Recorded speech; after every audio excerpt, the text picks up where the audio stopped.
Oke, halo, nama saya Muhammad Wildan, Teknik Informatika 171113668. Di sini saya akan berpresentasi dengan tujuan UAS Data Mining, yang dimana saya akan mempraktekkan suatu pengolahan data dengan menggunakan tools Data Orange dan algoritma K-means, di mana data tersebut saya dapatkan dari suatu organisasi yang bernama Help International.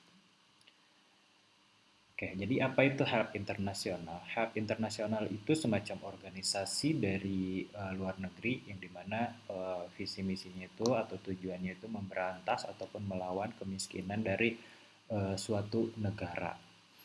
Nah, di sini Help International mempunyai problem statement terkait data yang ingin digunakan, pengolahan datanya, yaitu Help International telah berhasil mengumpulkan dana sekitar 10 juta dolar. Sekarang CEO NGO harus memutuskan bagaimana cara menggunakan uang ini secara strategis dan efektif. Jadi CEO harus membuat keputusan untuk memilih negara-negara yang paling membutuhkan bantuan. Nah, dari problem statement ini, saya sebagai data analis harus memberikan kumpulan data yang dimana CEO ini bisa memutuskan memilih negara mana yang harus disuntikan dana sebanyak 10 juta dolar. Oke, next slide. Nah, ini untuk gambaran data negara. Total data ada 168 data dari berbagai negara dan kondisi data negara tersebut dari mulai GDP-nya berapa, terus tingkat kesehatannya bagaimana, import ekspornya gimana, dan income dari negara itu seperti apa. Oke. Nah, di sini saya akan menjelaskan singkat tentang algoritma K-means clustering. Jadi algoritma K-means itu algoritma unsupervised atau machine learning yang digunakan untuk mengelompokkan data pengenalan pola. Jadi unsupervised itu apa? Jadi semacam tidak ada pengawasan terhadap suatu titik. Jadi titiknya itu mungkin secara acak ya, tapi diambil dari segi mana yang terdekatnya kayak gitu. Nah, dari situ dilakukan karena ini titiknya tidak ada pengawasan ataupun secara acak, sehingga dibuatlah clustering, yaitu pengelompokan dari mulai yang terbesar ke yang terkecil atau dari yang terkecil ke yang terbesar. Nah, referensi ini saya dapatkan dari Reviewopedia atau kosakata. Ya. Oke, langsung saja kita praktek. Oke, di sini saya sudah membuka software data mining, software pendukung data mining yang bernama Data Orange. Kalian boleh langsung menginstalnya. Oke, di sini saya langsung membuat flow bagaimana cara mengolah data dengan K-means dan bagaimana result prediction-nya gitu. Oke, langsung saja. Di sini kalian butuh satu komponen file. Kita kasih nama file help internasional. Di sini kalian cukup import datanya. Oke, di sini saya akan import datanya. Oke, data sudah berhasil diimport. Lalu kita hubungkan data yang sudah diimport ini ke K-means-nya. Oke. K-means-nya ya berhasil terhubung. Lalu di sini melakukan setup. Saya di sini dari 3 ke 2 boleh disesuaikan. Ya, berhasil. Oke, untuk di sini kita membutuhkan suatu perlunya ada terlihat titik-titik dari data tersebut yang tadi disebut unsupervised machine learning itu yang tidak adanya pengawasan atau titik secara acak, kita lakukan pengelompokan dengan scatter plot. Oke, kita hubungkan. Oke, berhasil terhubung. Nah, ini data-data yang saya maksud, yang tadi ya, pengelompokannya gitu. Jadi dilihat dari, karena dengan data yang tadi segitu banyaknya, kita bisa olah ataupun kita bisa kelompokkan menjadi 5 klaster.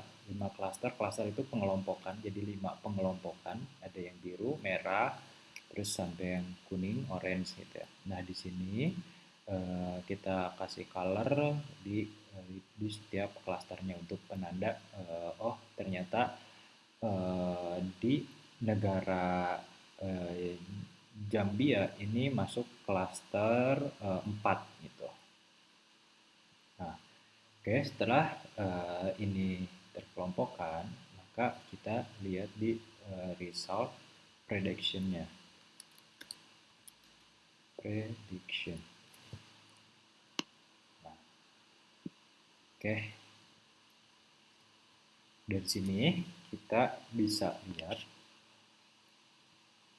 Oke, dari sini saya akan kelompokkan dari klaster 1 ke sampai klaster 5. Jadi di sini saya menggunakan ascending ya. Ascending itu dari yang kecil ke besar gitu. Nah, dimana kenapa saya menggunakan ascending, urutannya dari mulai C1 sampai yang bawah itu C5, karena di sini saya pengen lihat mana negara yang scale vote-nya atau seal vote-nya ini paling kecil, itu 0,5 gitu. Nah, ini kita bisa lihat secara GDPP-nya itu dia memiliki JDPP paling kecil, di mana JDPP ini suatu aktivitas ekonomi. Dia hanya mempunyai 2.330 GDPP itu. Nah, di sini income-nya juga untuk negara Nigeria itu paling kecil juga, yaitu 5.150. Inflation-nya dia besar, justru inflasinya dia besar gitu. Jadi kemungkinan inflasinya itu sangat besar gitu. Nah, seperti itu untuk penjelasannya. Jadi silhouette itu apa? Silhouette itu kayak semacam pengelompokan gitu ya. Jadi kalau misalnya dia satu, 0,5 masuknya ke C1, terus yang C2 itu dari 0,6, nah dari 0,65, nah 0,62 itu masuknya C3 kayak gitu-gitu. Sesuai pengelompokan yang di sininya gitu. Jadi ada grouping data berdasarkan klaster-klasternya. Seperti itu. Nah, saya sebagai data analisis bakal menyerahkan data ini kepada CEO Health International tadi untuk memberikan suatu keputusan penggalangan dana sebanyak 10 juta dolar tadi. Maka negara yang akan diprioritaskan untuk mendapatkan dana tersebut yaitu ada di negara Nigeria. Kenapa di Nigeria? Karena GDPP-nya itu paling kecil, jadi aktivitas ekonominya paling bawah, yang dimana itu entah kekurangan modal untuk produksinya, tidak ataupun kekurangan modal untuk import ekspornya gitu, sehingga income-nya jadi kecil gitu.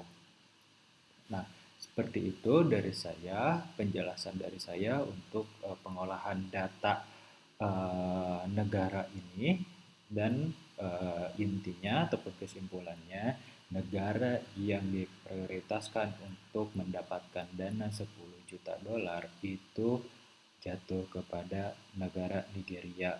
Tentunya dengan bantuan algoritma K-means dan data orange ini dan ilmu data mining ini dapat dilakukan dengan secepat ini gitu, untuk mendapatkan result dari permasalahan eh, dari organisasi hub internasional tersebut.